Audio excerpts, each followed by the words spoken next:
इस तरह भाव में देख करके जितनी भी वहां पर अष्ट सखियां आदि थी वे सब, ठाकुर जी के सखा आदि भी, वे सब भी आगे बोले कि श्याम सुंदर यदि पृथ्वी पर जाएंगे तो हम भी जाएंगे इनके साथ, कौन संभालेगा। जैसे किशोरी जी विरह में रहती थी तो ललिता विशाखा आदि सब सखियां थीं उनको संभालने के लिए, श्याम सुंदर जाएंगे तो उन्हें कौन संभालेगा। तो सब सखियां भी अलग अलग रूप धारण करके आई। तो श्री ललिता जी स्वरूप दामोदर दास जी के रूप में प्रकट हुई, श्री विशाखा जी राय रामानंद जी के रूप में प्रकट हुई, भगवान के सुबल सखा ये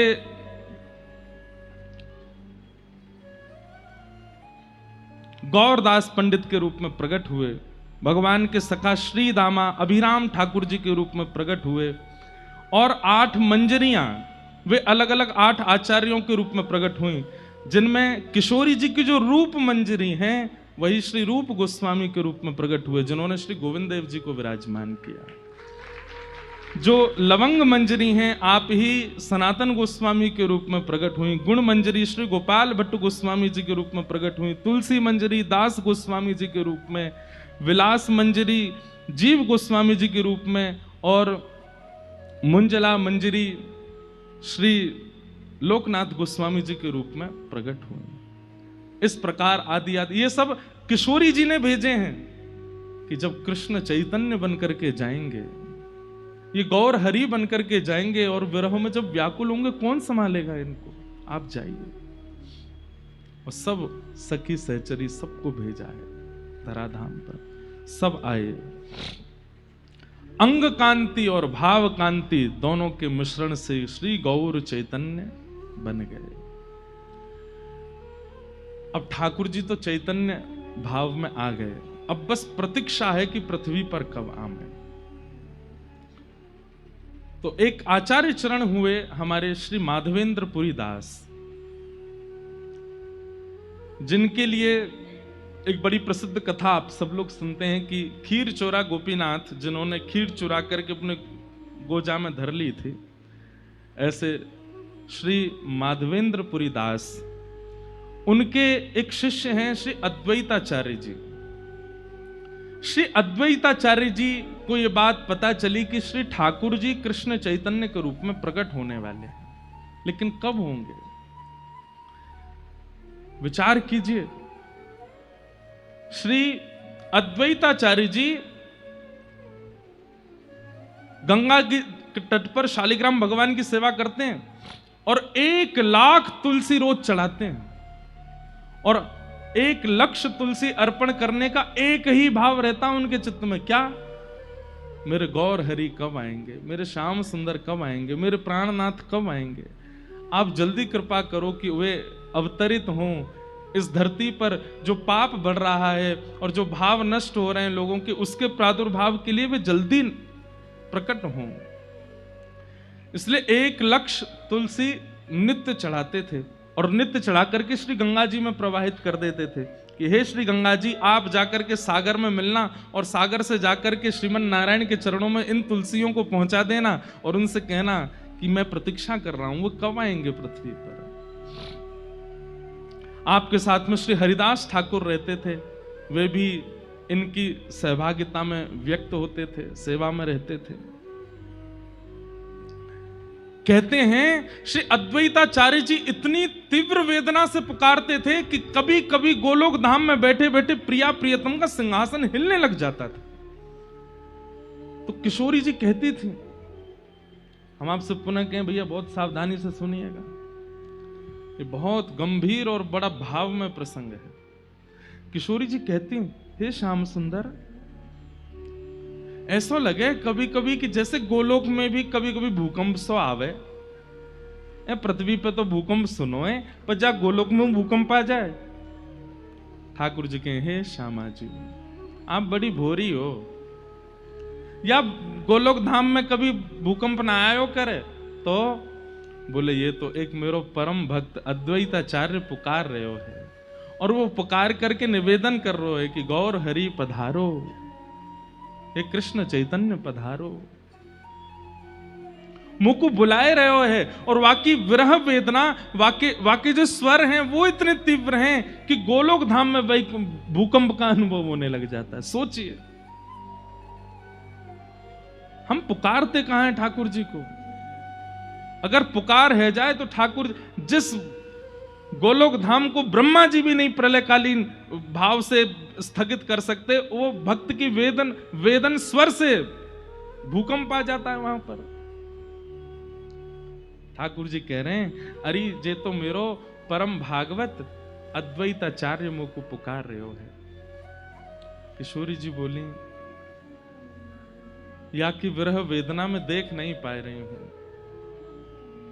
आप कृपा करो, और कृपा करके अब अवतार ग्रहण करो। किशोर ठाकुर जी बोले, बस चिंता नहीं करो, बस बहुत जल्दी समय आवेगो और मैं जाऊंगा, और जाए करके सबन पर अनुग्रह करूंगा, कृपा करूंगा। बंगाल प्रांत में एक स्थान है जिसका नाम है नवद्वीप,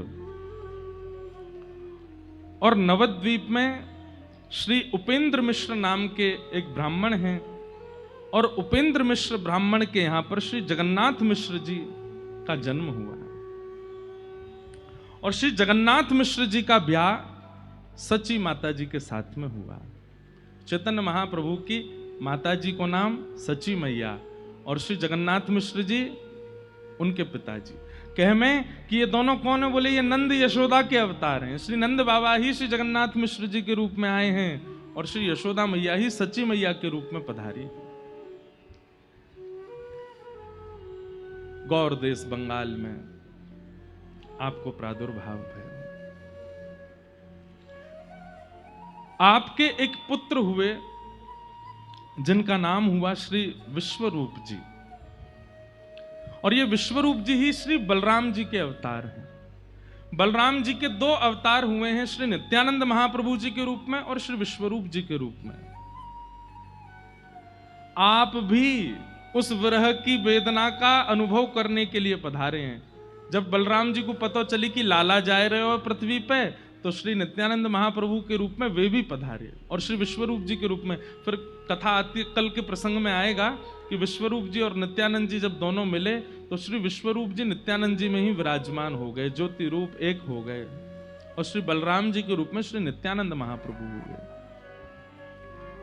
तो सची माता के यहां एक लाला ने जन्म लियो, जिनको नाम है श्री विश्वरूप जी, जो कि श्री बलराम जी के अवतार है। ध्यान से सुनिएगा। बलराम जी के आगमन के बाद, विश्वरूप जी के प्रादुर्भाव के बाद, सची मैया के 8 बार गर्भ धारण हुआ, पर 8 बार गर्भपात हो गया। बालक ठहरते नहीं है गर्भ में, जिस कारण से सची मैया इतनी चिंतित रहती हैं। इनके सेवा में श्री दामोदर भगवान जी थे, ये उनकी खूब सेवा करती, आराधना करती, इत्र लगाती, माला पहनाती, तुलसी पधराती, और चरणन में बारंबार निवेदन करती। मुझको बहुत डर लगे, मुझको बहुत पीड़ा होवे। अब जैसे कई माताओं को ऐसे भावना का अनुभव हो जाता है, भगवान करे किसी को ना हो, पर ऐसी क्रिया जिन माताओं के साथ हो जाती है ना, वो बहुत डरने लगती हैं फिर कि हमसे कोई अपराध ना बन जाए, हमारे किसी अपराध का हमको ये फल मिल रहा है, या हमारे द्वारा कोई गलती ना हो जाए। ऐसे सच्ची मैया बड़ी सावधानी रखती हैं, और बड़ी सावधानी से अपना जीवन यापन करती हैं कि कोई अपराध ना बन जाए।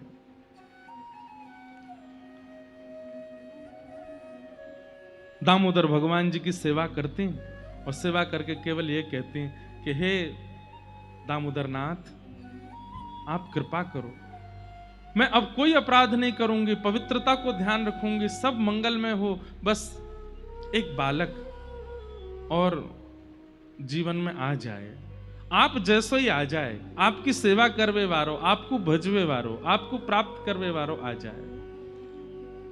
शुद्ध विचार और शुद्ध मनस्थिति ही ठाकुर जी को आगमन कराती है। हमारी विचारधाराओं में कहीं ना कहीं हमारे आचरण में, कहीं ना कहीं हमारे भाव में कहीं किंचित कोई दोष रह जाता है, ठाकुर जी आते आते रुक जाते हैं। आप कहेंगे तो फिर आप ये क्यों कहते हैं कि ठाकुर जी भक्तवत्सल हैं, ठाकुर जी करुणा सिंधु हैं, वो दोष विचार नहीं करते? ठाकुर जी नहीं करते विचार, पर एक बात जो श्रीमद् भागवत जी में ठाकुर जी गोपियों से कहते हैं कि मैं पुकारने पर इच्छुक तो इतना होता हूं कि दौड़ करके चला जाऊं, पर तभी मुझे विचार आता है कि कहीं दोष युक्त व्यक्ति है और तब भी मैं पहुंच गया तो उसके मन में ये भाव आ जाएगा कि आचार्य चरण तो ऐसे ही बोलते थे कथा में, मैं तो खूब दोषी था फिर भी आ गए ठाकुर जी। आचार्यों की वाणी कहीं मिथ्या ना हो जाए और कहीं उसके मन में यह भावना ना आ जाए कि दोष रहे आवे तो भी ठाकुर जी आ ही जाते हैं, और कहीं उसकी प्रेरणा से और लोग भी दोष युक्त ना रह जाएं। समझ रहे हैं ना बात? इसलिए ठाकुर जी किंचित भाव के दोषों को देख लेते हैं कि कहीं विचार और भावों में तो दोष नहीं है, और विचार और भावों में अन्य अन्य दोष आ भी जाएं तो भी ठाकुर जी आ जाते हैं, पर कहीं मात्सर्य दोष आ जाता है, ईर्ष्या का दोष। एक बात हमारी लिख लीजिएगा कंठीबद्ध होकर के, ईर्ष्या का दोष यदि चित्त में है तो कितनों नाम जप कर लो, कितनों भजन कर लो, कितनों तिलक लगा लो, कितनों गुरु जी के चरण धो धो के पी लो, नहीं मिलेंगे ठाकुर जी। ईर्ष्या दोष ठाकुर जी को प्रिय नहीं है बिल्कुल भी। काम दोष है तो भी ठाकुर जी मिल जाएंगे, क्रोध दोष है तो भी मिल जाएंगे, अन्य अन्य दोषों से युक्त हैं तो भी ठाकुर जी अनुग्रह कर देंगे, पर ईर्ष्या दोष पे नहीं।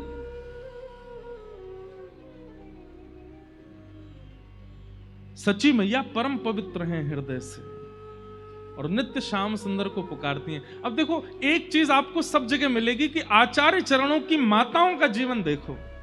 अब इसमें वुमेन एम्पावरमेंट वाले हमको कहीं घसीट नहीं लें, और पिता को कुछ नहीं करना है, सब हमें ही करना है। आप इस बात को ऐसे क्यों ले जाते हैं? पिता के अथक प्रयास से कुछ नहीं होने वाला, बेटा केवल खाएगा पिएगा सोएगा, पर उसके भीतर अंतरंग का जो निर्माण है वो तो मां के स्वभाव से ही होगा।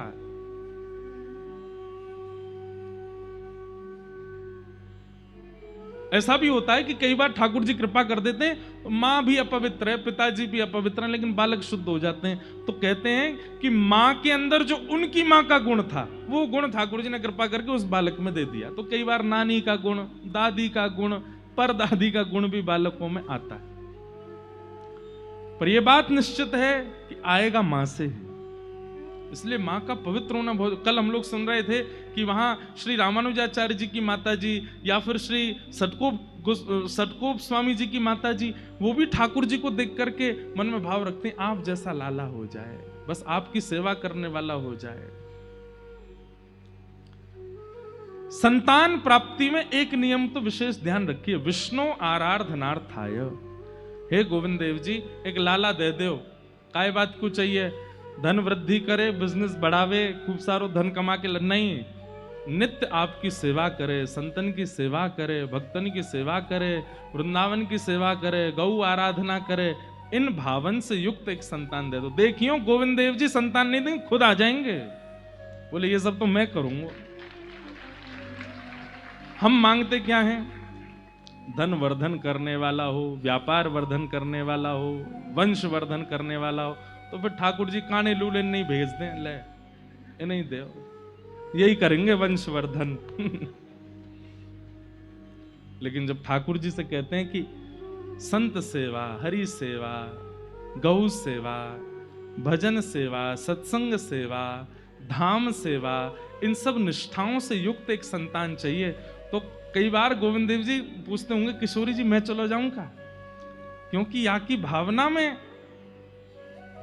भक्ति है, संतान की कामना भी किसी और कामना से, इस भाव से ठाकुर जी का मन होने लगता है कि मैं संतान बन के आ जाता हूं, ये मोह तो बढ़िया कोई ना कर सके। सच्ची मैया का चित्त बहुत पवित्र है, और दामोदर भगवान से केवल कहती हैं, और किसी कामना के लिए पुत्र की याचना नहीं कि वो हमारा संस्कार करे या हमारे वंश का वर्धन करे या आदि आदि सब क्रियाओं को क्रियान्वित करे, केवल एक कामना से पुत्र चाहिए, आपका भजन करे, आपको ध्याए, आपको याद करे, आपकी सेवा करे, बस ये भावना पहुंच गई ठाकुर जी तक, और तभी किशोरी जी को ठाकुर जी कहते हैं, मुंह को तो मिल गई मेरी मैया। बोले कौन? बोले सच्ची मैया, नवद्वीप में गंगा के तट पे अपने दामोदर भगवान से यूं कह रही हैं कि आपको भजवे वारो, और मैं यही भाव से तो जानो चाहूं कि मैं खुद को भजूं, देखूं तो सही मेरे भजन में है का। मुंह को तो मेरी मैया मिल गई। किशोरी जी ने दृष्टि करके देखा, हाँ श्याम सुंदर, ये यशोदा मैया ही हैं, वही अवतार धारण करके गई हैं। और श्री जगन्नाथ मिश्र जी ये साक्षात नंद बाबा हैं। और जिस प्रकार एक राजा कभी फकीरी का अनुभव करना चाहता हो तो सिंहासन पर बैठ करके नहीं कर सकता, अपने सिंहासन से उतर करके जाएगा, रूप बदल करके जाएगा, फकीरों के बीच में रूप बदल के बैठेगा, तभी फकीरी का अनुभव होगा। ठीक उसी प्रकार श्याम सुंदर अपनी प्रेम लक्षणा भक्ति, विरहा भक्ति का अनुभव करने के लिए श्री नुकुंज से सबको प्रणाम करके और सच्ची मैया के गर्भ में विराजमान हो गए, पधार गए। अब देखो, ध्यान से सुनना, दामोदर भगवान को प्रणाम करके और बस यही कामना है कि बालक हो जाए, और बस ये प्रणाम करती करती, यही चिंतन करती करती सच्ची मैया सोई, और उसी रात्रि श्री ठाकुर जी उनके गर्भ में पधारे। और जैसे ही गर्भ में आए हैं श्याम सुंदर, सच्ची मैया को स्वप्न आना प्रारंभ हुआ। और आपने स्वप्न में क्या दर्शन किया? स्वप्न में आपने दर्शन किया कि आप श्री जगन्नाथ मिश्र जी के साथ में जगन्नाथपुरी दर्शन करने गए, जगन्नाथ भगवान का दर्शन करने के लिए गए हैं। गरुण स्तंभ के पास में सिंह द्वार से भीतर प्रवेश कर रहे हैं। एक एक भाव सच्ची मैया को दर्शन हो रहे हैं, ये भावना छूटने ना पाए, ध्यान से सुनिएगा।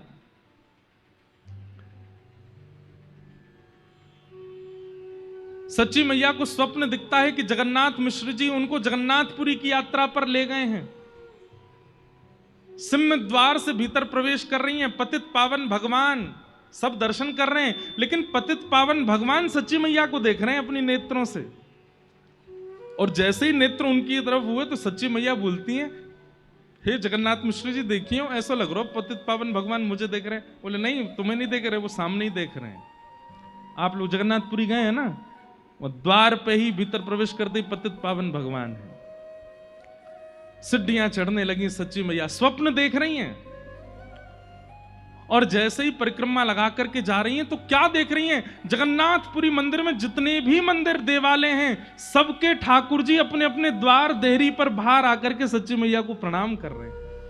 और ये देख करके सच्ची मैया बार बार जगन्नाथ मिश्र जी से कह रही, देखियो ये तो देवता सब बाहर आ गए, ये देखो ये भी देवी बाहर आ गई, ये तो गणेश जी बाहर बैठे हैं। बोले बाहर नहीं है देवी, अंदर बैठे हैं सब।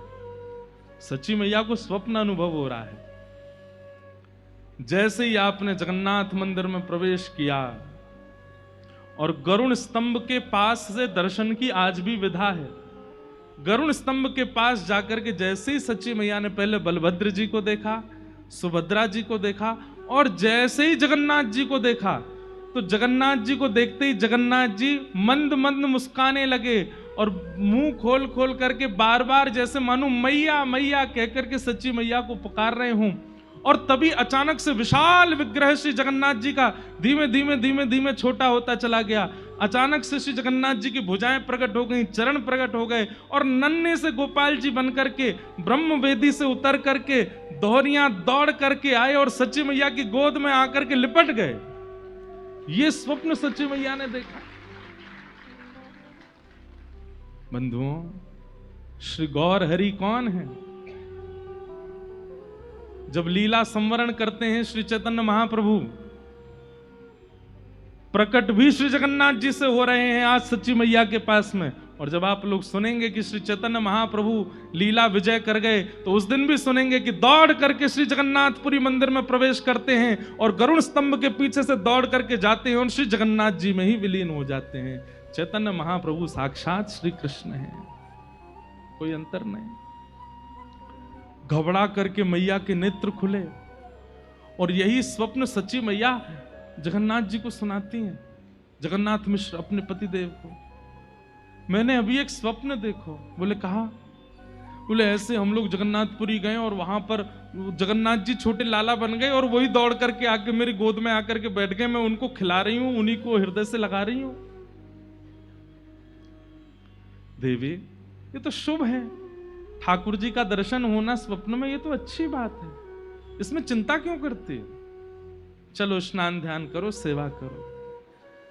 सच्ची मैया स्नान ध्यान कर रही है, लेकिन चिंतन में वही चल रहा है कि जगन्नाथ जी, अच्छा स्नान करके आप जैसे ही बाहर आई तो आपके श्री अंग में वो लक्षण प्रकट होने लगे जो एक गर्भवती माता के होते हैं। आपको पीड़ा जैसी होने लगी, वमन की सी स्थिति बनने लगी, तो आपने जाकर के श्री जगन्नाथ मिश्र जी से कहा कि नहीं थोड़ा दाई माँ को बुलाओ ना, मुझे कुछ अनुभव हो रहा है। तो जैसे ही दाई माँ आई, आकर के उन्होंने जैसे ही सच्ची मैया की नाड़ी देखी और देख करके तुरंत प्रसन्न होकर के श्री जगन्नाथ मिश्र जी से कहा, बधाई हो, घर में नन्ही किलकारी आवे वारी है, आज सच्ची मैया को गर्भ होने का अनुभव हो रहा है। उसी रात में स्वप्न हुआ, मतलब स्वप्न के द्वारा ही श्री जगन्नाथ जी गर्भ में पधार गए हैं सच्ची मैया के। अब तो स्थिति ये कि सच्ची मैया को खूब सारे अनुभव होने लगे। कभी कभी क्या अनुभव होता है, सुबह उठती हैं और जैसे ही आंगन में देखती हैं तो खूब सारे सुगंधित पुष्प चारों ओर पड़े हैं। सच्ची मैया आकाश की ओर देखती हैं और जैसे तेज धूप उनको लगती है और जैसे वो ऐसे करती, इतने में ही एक बादल आता है और ऊपर आकर के छतरी बनकर के सच्ची मैया के घूमने लगता है। जहां जहां जाती है वो बादल ऊपर ही डोलता है। ये सब अनुभव होने लगे। आप जैसे ही सूर्य नारायण को अर्घ देने जाती हैं, इतने में क्या देखती हैं कि सूर्य के नेत्र प्रकट हो गए, सूर्य की मुस्कान आ गई और सूर्य देव प्रणाम कर रहे हैं, सच्ची मैया को वंदन कर रहे हैं। आप जब गौशाला में जाती हैं तो सारी गाय रम्माना बंद कर देती हैं और सच्ची मैया को देख करके नेत्रों से अश्रुपात करने लगती हैं। क्यों? क्योंकि सबको पता है कि गर्भ में कौन है। इस प्रकार के अनुभव आपको होने लगे। कभी बालक के चरणों के चिन्ह दिखाई देने लगते हैं, कभी सूर्य चंद्र के प्रणाम की भावना आपके चित्त में आने लगती है, कभी बादल छतरी बनकर के घूमने लगते हैं। आप जाकर के श्री जगन्नाथ मिश्र जी से कहती हैं, ये सब अनुभव मुझे हो रहे हैं, तो इन अनुभवों से तुम कहीं व्यथित तो नहीं हो रही हो? सच्ची मैया कितनी व्यथित तो नहीं, पर चित्त में आनंद हो रहा है। देवी तुमको चाहती हो, देखो गर्भ में बालक है, तुम्हें बहुत सावधानी रखनी है, पहले ही 8 बार गर्भपात हो चुका है, अब नहीं होना चाहिए, बहुत साफ। तुम कुछ चाहती हो तो मैं वो व्यवस्था कर दूं? सच्ची मैया बोले एक काम कर दीजिए। बोले क्या? अखंड संकीर्तन बैठवा दीजिए घर पे, दिन रात मेरे कानों में केवल हरिनाम चलता रहे। आहा। अभी मां को 1 महीना ही हुआ है गर्भ धारण किए और श्री घर में अखंड संकीर्तन बैठ गया। दिन भर कीर्तन होता है, रात भर कीर्तन होता है। चलती फिरती उठती बैठती मां के कानों में केवल और केवल श्री प्रिया प्रियतम का नाम गूंजता रहता है।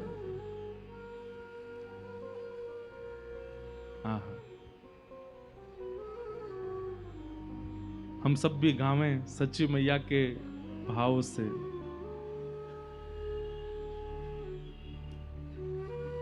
हे भजो मुकुंद माधव मुरारी, भजो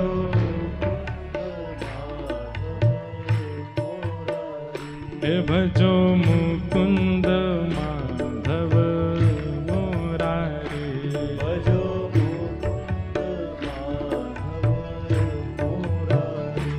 ओ गिरधारी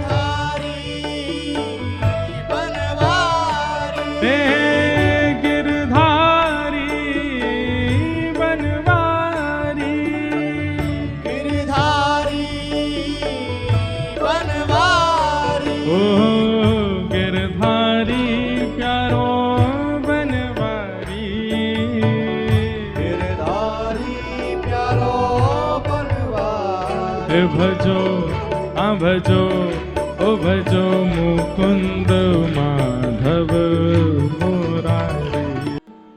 विराज जाओ। जय बैठो, बैठ जाओ, बैठ जाओ, बैठ जाओ। ऐसे नाम संकीर्तन होता है और चलते फिरते उठते बैठते खाते पीते नाचते रहती हैं श्री सच्ची मैया। भोजन भी बनाती हैं तो भी हरि बोल हरि बोल हरि बोल, स्नान भी करती हैं तो हरि बोल, वस्त्र धारण करती हैं तो हरि बोल, कोई भी क्रिया कर रही हैं। और उस परिस्थिति में जब गर्भ में बालक है, 13 महीने तक गर्भ में रहे गौर हरि चैतन्य महाप्रभु। यहां पर सच्ची मैया की स्थिति तो ऐसी है कि बस कीर्तन सुनती हैं और नृत्य करती रहती हैं। और यहां नवद्वीप से थोड़ी ही दूरी पर शांतिपुर नाम का एक ग्राम है, जहां गंगा जी के तट पर अद्वैत जो बुला रहे हैं चैतन्य महाप्रभु को, पुकार रहे हैं। श्री अद्वैताचार्य जी रोते हैं और नित्य पुकारते हैं, हे प्रभु कब आएंगे आप, कब आएंगे आप, हे गौर हरि कब कृपा करेंगे आप। आप नित्य 1 लाख तुलसी अर्पित करते थे, हम सुन रहे थे अभी। और नित्य के भांति उन 1 लाख तुलसियों को पहले ठाकुर जी पर अर्पण करते, फिर उन सब 1 लाख तुलसियों को लेके जाते, एक एक गंगा जी में डालते कि आप जाके समुद्र में जब मिलें तो क्षीर सागर में ठाकुर जी के चरणों में कहना कि वो आमे। लेकिन आज जैसे ही अद्वैत प्रभु गंगा जी के तट पर गए, बगल में ठाकुरदास बैठे हैं, श्री हरिदास ठाकुर बैठे हैं, और तभी आप जैसे ही तुलसी अर्पण करने लगे, पुष्प अर्पण करने लगे, तो शांतिपुर से वो पुष्प और तुलसी आगे की ओर न जाकर के पीछे की ओर जाने लगे। मतलब धारा इधर की है, गंगा जी नवद्वीप से आ रही हैं, कहां शांतिपुर, और शांतिपुर से आगे गंगा सागर में जा रही हैं। लेकिन आज जब तुलसी और पुष्प अर्पण कर रहे हैं तो गंगा जी की धारा तो इधर की है, लेकिन तुलसी और पुष्प वे उल्टे जा रहे हैं, पीछे की ओर प्रस्थान कर रहे हैं। और ये दृश्य देख करके श्री अद्वैताचार्य जी व्याकुल हो गए और तुरंत हरिदास ठाकुर जी को बुलाया। बोले देखो ये क्या हो रहा है। बोले गुरुदेव ये तो आश्चर्य है, ये तुलसियां ये पुष्प ये उल्टे क्यों जा रहे हैं, ये धारा में क्यों नहीं बह रहे हैं। तुरंत अद्वैताचार्य जी व्याकुल हो गए और तुलसी और पुष्प जिस प्रवाह में जा रहे हैं, आप भी कूदते फांदते अपनी भुजा उठा करके उन्हीं पुष्प और तुलसियों के पीछे पीछे दौड़ने लगे। घाटों को लांघते हुए, नगरों को पार करते हुए पहुंच गए नवद्वीप। और वो 1 लाख तुलसियां और पुष्प एक साथ नवद्वीप में प्रवेश करती उल्टी धारा में। और तभी आप पहुंचे नवद्वीप, और नवद्वीप में क्या देखा, एक महिला स्नान कर रही हैं, गर्भवती माता जी, और वे 1 लाख तुलसी और पुष्प जाकर के उन्हें घेर लेती हैं और चारों तरफ बस उन मैया के ही घूम रही हैं। वो मैया अपने हाथों से दूर करती हैं, लेकिन वो तुलसी बह बह करके उनके गर्भ के आसपास आकर के स्पर्श करने लगती हैं। वो और कोई नहीं, श्री सच्ची मैया है। सच्ची मैया स्नान कर रही हैं। श्री अद्वैताचार्य जी बाहर बैठ करके दर्शन कर रहे हैं और नेत्रों से अविरल अश्रुधार गिर रहे हैं। हरिदास ठाकुर कहने लगे, आचार्य क्या हुआ। बोले मेरे प्रभु आ गए, मेरे आचार्य आ गए, श्री कृष्ण आ गए, मेरे महाप्रभु आने वाले हैं। बस देखो मेरे द्वारा अर्पित की गई तुलसियां ये मैया को घेर करके सब उनको अर्पित हो रही। सच्ची मैया खूब देर स्नान करती रही। ये तुलसी पुष्प पता नहीं कहां से इतने आ गए सब मेरे समीप, लेकिन वो सब उनके अंग पे स्पर्श कर रहे हैं। सच्ची मैया स्नान करके जैसे ही बाहर आई तो श्री अद्वैताचार्य जी दंडवत प्रणाम करने लगे। उनका प्रणाम देखते ही सच्ची मैया घबरा गए। हे आचार्य चरण, आप ये क्या कर रहे हैं, आप मुझे प्रणाम क्यों कर रहे हैं, आप मुझे प्रणाम मत कीजिए, ये पाप मत चढ़ाइए। हरिदास ठाकुर जी भी प्रणाम करने, आप दोनों से मेरा वंदन है, आप हम इस योग्य नहीं कि आप हमको प्रणाम करें, हमें आपको प्रणाम करना चाहिए, आप हमें प्रणाम मत कीजिए। हे आचार्य चरण, थोड़ा ध्यान रखिए, मुझे पाप नहीं चढ़ाना है अपने ऊपर। मैं पहले ही 8 बार पीड़ा सहन कर चुकी हूं गर्भपात की, इस बार मुझे पीड़ा नहीं सहनी है। आचार्य चरण, आप बहुत महान हैं, आप मुझे प्रणाम मत कीजिए। अद्वैताचार्य जी प्रणाम करके जब उठे हैं तो नेत्र लाल पड़े हैं, मुखमंडल पर प्रसन्नता है, मुस्कान है, और नेत्रों से अविरल अश्रुधार गिर रही है। सच्ची मैया तो उनके रूप को देख करके घबरा गई कि मुझसे कोई अपराध बन गया, ये क्या हो गया, ये मुझे प्रणाम कर क्यों रहे हैं। दौड़ करके सच्ची मैया अपने घर भागी, इतनी भयभीत हो गई, इतनी घबरा गई, बार बार अपने गर्भ का स्पर्श करें कि कुछ हो ना जाए। एक श्रेष्ठ आचार्य चरण ने मुझको प्रणाम कर लिया। आपने जाकर के तुरंत जगन्नाथ मिश्र जी से कहा कि देखिए ना, घाट पर एक महापुरुष मुझे प्रणाम कर रहे थे। यहां जगन्नाथ मिश्र जी रोज ही सुनते हैं, कभी इनको लगता है कि इनको सूर्य प्रणाम कर रहा है, कभी इनको लगता है इनको चंद्रमा प्रणाम करने, कभी इनको लगता है गंगा, कभी इनको लगता है कि गैया इनको प्रणाम कर रही है। रोज ही कुछ ना कुछ भाव है। देवी, पता नहीं, हमें तो लगता है कि कौन आए हैं गर्भ में कि सब तुमको प्रणाम करते से ही दिखते हैं। मैं कुछ भाव नहीं बना रही हूं मन से, आप जाकर के देखिए, वहां पर श्री साक्षात अद्वैताचार्य जी मुझे प्रणाम कर रहे थे।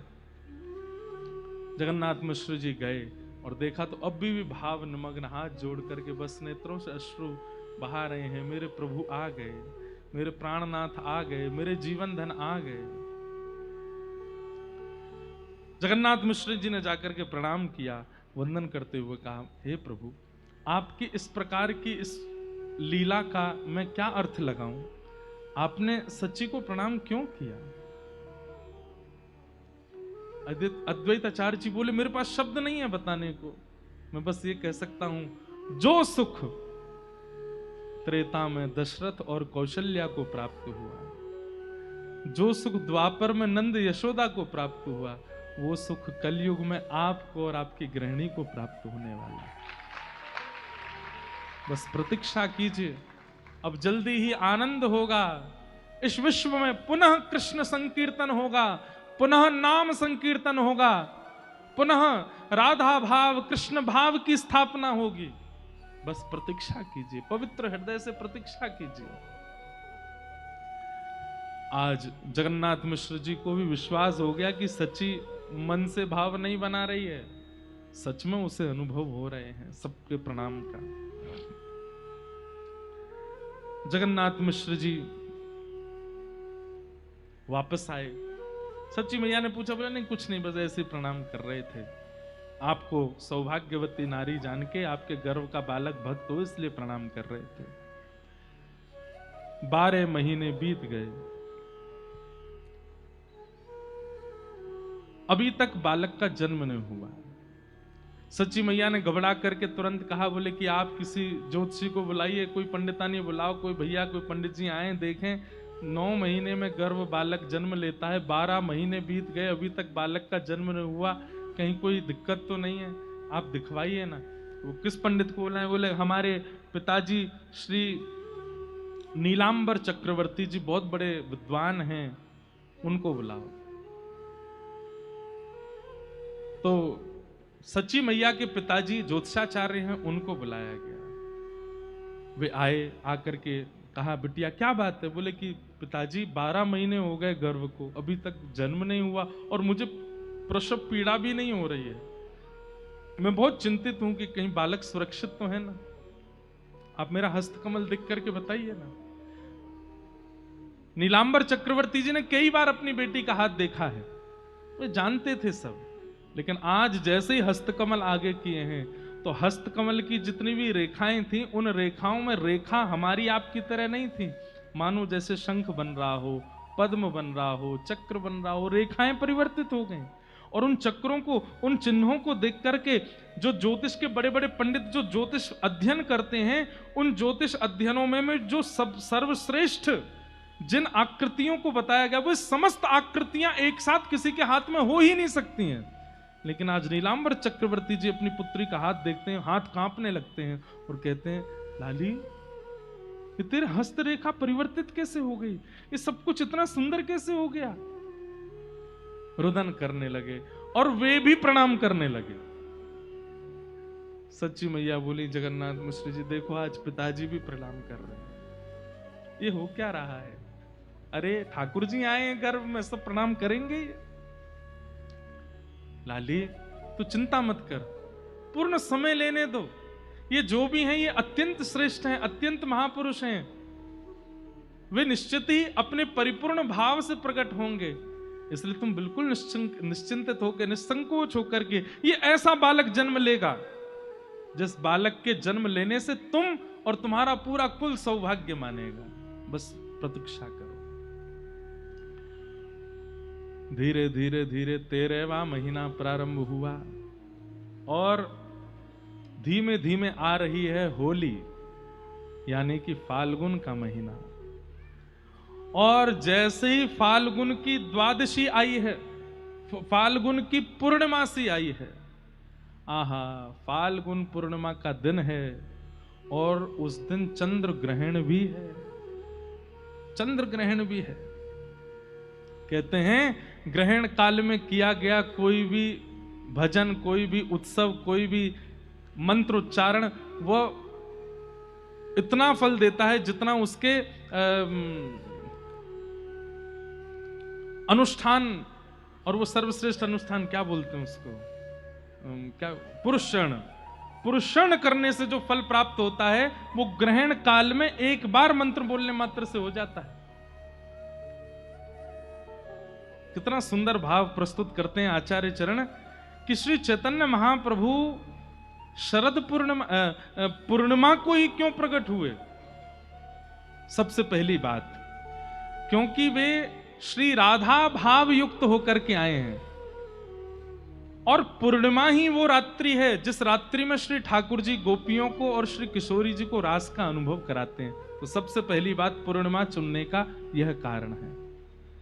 दूसरी बात, ठाकुर जी प्रकट हुए जन्माष्टमी, अष्टमी, और श्री किशोरी जी प्रकट हुई राधाष्टमी। 8 और 8 दोनों एक हुए, कितने हुए? 16। और 16वें दिन आती है पूर्णिमा। यानी कि इस बात से प्रस्तावित हुआ कि ना तो ये केवल राधा है, ना ये केवल कृष्ण है, ये राधा कृष्ण मिलित हैं, इसलिए पूर्णिमा को आ रहे हैं, पूर्णिमा को आ रहे हैं। पूर्णिमा, उसमें भी फाल्गुन महीना क्यों चुना? बोले भैया साल भर तो कन्हैया को रंग चढ़े सबन पे, ये एकमात्र होली है जादना किशोरी जी को रंग चढ़े श्याम सुंदर पे।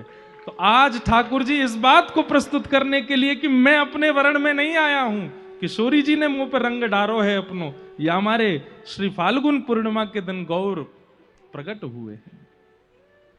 आज ठाकुर प्रकट होकर के चैतन्य महाप्रभु कह रहे मेरो वर्ण नहीं है, किशोरी जी ने रंग लगा के भेजो मुंह को, आज वे जीती है मैं हारो हूं, या हमारे पूर्णिमा को प्रकट भय। अच्छा एक बात और, पूर्णिमा पर श्री चैतन्य महाप्रभु प्रकट हुए। आप आचार्यों के जितने भी उत्सव देखेंगे या तो एकादशी को होते होंगे या द्वादशी को होते होंगे। ठाकुर जी के उत्सव देखोगे तो अष्टमी को होते होंगे, नवमी को होते होंगे। आचार्य उत्सव ज्यादातर एकादशी और द्वादशी, तिरोभाव और प्राकट्य दोनों, और ठाकुर जी के उत्सव अष्टमी और नवमी। लेकिन कुछ गिने चुने ही हैं जो पूर्णिमा को आए हैं, उनमें से पहले हैं श्री चैतन्य महाप्रभु, और दूसरे बताएं श्री राधा रमण लाल प्रभु, वे भी पूर्णिमा को आए हैं, बुद्ध पूर्णिमा। और एक बात और बता दें, हाँ निम्बार्क भगवान भी पूर्णिमा को, जय हो पलसाना वाले महाराज जी। बहुत गिने चुने होंगे। और एक आपकी राजस्थान की लाली, कौन? मीराबाई, शरद पूर्णिमा को। मतलब एक बात तो स्पष्ट हो जाएगी, प्रेम रस से युक्त जितने भी आए हैं पृथ्वी पर वो पूर्णिमा को ही आए हैं, पूर्णिमा को ही प्रकट हुए हैं। चाहे वो भगवान हो राधा रमन लाल, चाहे वो भक्त हो, प्रेमी जितने भी भाई। ऐसा नहीं है कि आप एकादशी वालों को कुछ नहीं समझो, अष्टमी नवमी वालों को कुछ नहीं समझो, पर हाँ पूर्णिमा के दिन तो एक बार से ये कहते हैं तो अत्यंत प्रेम युक्त होकर के आए हैं सब पूर्णिमा को पता। तो फाल्गुन की पूर्णिमा को ग्रहण लगने वाला है। संध्या के यही समय हुआ है जिस समय पर अभी हम बैठे हैं, लगभग 6:30-7 बजे के बीच का समय है। ग्रहण लगने वाला, ग्रहण से पहले सूतक होता है और सूतक के बाद जैसे ही ग्रहण लगता है तुरंत सब आचार्य चरण जाते हैं, स्नान करके और नदी के तट पर बैठ करके अपने अपने नाम जप आदि में लग जाते हैं। सच्ची मैया का घर बिल्कुल गंगा जी के तट पे है और पूरा दिन व्यतीत हो गया। जैसे ही सूर्य अस्ताचल को गए हैं, चंद्रमा प्रकट होने वाले हैं, ना तो अब देखो राम जी आए तो पक्षधर हो गए, सूर्य को ही सारा मौका दिया, ठाकुर जी आए तो पक्षधर हो गए, चंद्रमा को ही मौका दिया, लेकिन एक तो हमारी श्री बरसाने वाली वृंदावनेश्वरी राधा रानी, इन दोनों को मौका दिया। सुबह सुबह होती हैं जब ब्रह्म मुहूर्त सूर्य उदयमान हो रहे हैं। और एक श्री चैतन्य महाप्रभु, ये भी ऐसे काल में हुए कि सूर्य चंद्र दोनों आकाश में, सूर्य अस्ताचल को जा रहे हैं, चंद्र उदित हो रहे हैं। बड़े बड़े ऋषि, बड़े बड़े महातपी, बड़े बड़े योगी, बड़े बड़े ध्यानी, बड़े बड़े नाम जापक सब आ गए गंगा के तट पर और सब ने जैसे ही देखा ग्रहण शुरू होने वाला, उसी समय डुबकी लगा लगा करके सब अपने अपने पुरुष चरण में बैठ गए हैं। और ठीक उसी काल में, उसी नक्षत्र में, यहां बाहर सब चारों ओर से सच्ची मैया का घर घिरा हुआ है नाम जापकों से। और उसी काल में श्री सच्ची मैया के गर्भ से साक्षात राधा भाव विहित साक्षात कृष्ण तन श्री चैतन्य महाप्रभु का प्रादुर्भाव हुआ है। बोलो आचार्य चरण की, श्री महाप्रभु कृष्ण चैतन्य की।